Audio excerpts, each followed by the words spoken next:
ഇന്നത്തെ recipe butter ചിക്കനാണ്. അതിന് വേണ്ടിയിട്ട് ചിക്കൻ കഴുകി ചെറിയ പീസസ് ആക്കിയിട്ട് അവിടെ മാറ്റി വെക്കുക. അതിനുശേഷം ഒരു പാത്രത്തിലോട്ട് മുളക് പൊടി, പിന്നെ കുറച്ച് നല്ല ജീരകത്തിൻ്റെ പൊടി, ഗരം മസാല, ആവശ്യത്തിന് ഉപ്പ്, 2 ടേബിൾ സ്പൂൺ തൈര്, പിന്നെ കുറച്ച് ലെമൺ ജ്യൂസും കൂടി ചേർത്ത് നന്നായിട്ട് മിക്സ് ചെയ്യുക. അതിനുശേഷം അതിലോട്ട് കുറച്ച് ജിഞ്ചർ ഗാർലിക് പേസ്റ്റും കൂടി ആഡ് ചെയ്ത് നന്നായി മിക്സ് ചെയ്യുക. ഇതൊക്കെ ചേർത്ത് നന്നായി മിക്സ് ചെയ്തതിന് ശേഷം നമ്മളവിടെ കഴുകി വൃത്തിയാക്കി വെച്ചിട്ടുള്ള ചിക്കനിലോട്ട് ഈ മസാലയും കൂടിയും ചേർത്ത് നന്നായിട്ട് മാരിനേറ്റ് ചെയ്യുക. എന്നിട്ട് ഒരു 20 മിനിറ്റ്സ് നമ്മൾ ഇത് മാരിനേറ്റ് ചെയ്ത് വെക്കണം.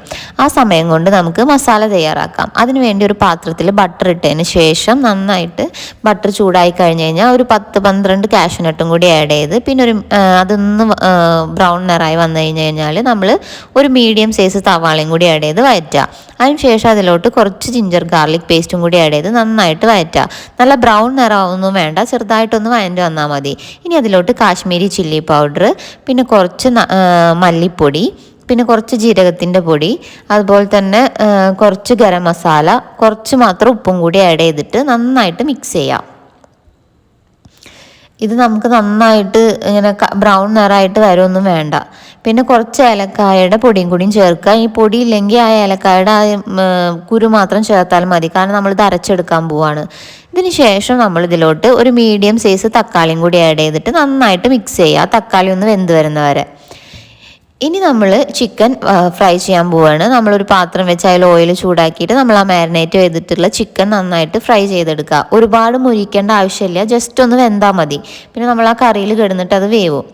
എല്ലാ സൈഡും ഒന്ന് മറിച്ചിട്ടിട്ട് ചിക്കൻ ഒന്ന് വേവിച്ചെടുക്കുക. ഇതുപോലെ ആകുമ്പോൾ നമുക്ക് ചിക്കൻ വറുത്ത് കോരാം. അതിനുശേഷം നമ്മൾ ആ ഉണ്ടാക്കി വെച്ച മസാല മിക്സിയുടെ ജാറിലിട്ട് നല്ല പേസ്റ്റ് പോലെ അരയ്ക്കുക. ഇനി ഒരു പാത്രത്തിൽ നമ്മൾ ബട്ടർ ചൂടാക്കിയിട്ട് ഈ മസാല അതിലോട്ട് ഇട്ട് ആവശ്യത്തിന് വെള്ളം കൂടി ഒഴിച്ച് നന്നായിട്ട് തിളപ്പിക്കുക. ഞാൻ ആ മിക്സിയുടെ ജാറിൽ തന്നെ വെള്ളമൊക്കെ ഒഴിച്ചിട്ട് നന്നായിട്ട് ഇതാക്കി എടുത്തിട്ടുണ്ടായിരുന്നു. എന്നിട്ട് നമ്മൾ ആവശ്യത്തിന് വെള്ളം ഒഴിച്ച് നന്നായി തിളച്ച് വരുമ്പോൾ കുറച്ച് ഉപ്പും കൂടി ആഡ് ചെയ്യണേ. നന്നായിട്ട് തിളപ്പിക്കുക.